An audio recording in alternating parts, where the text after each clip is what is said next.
Sa totoo lang, pinapanalo lang nila si Marcos para gawin nilang hari.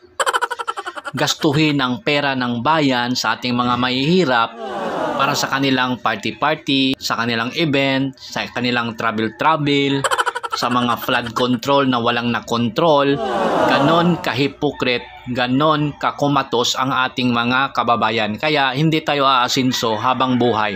Habang buhay tayong mamamatay na mahirap, patay gutom sa ating minamahal na bayan. Maraming nagsasabi na pinakamayaman ang Pilipinas, pero ang yumaman ang mga politiko lang nang dahil sa mga kumatos na mga Pilipino. Tapos magagalit na naman tong mga kumatos. Inaaway na natin si Marcos.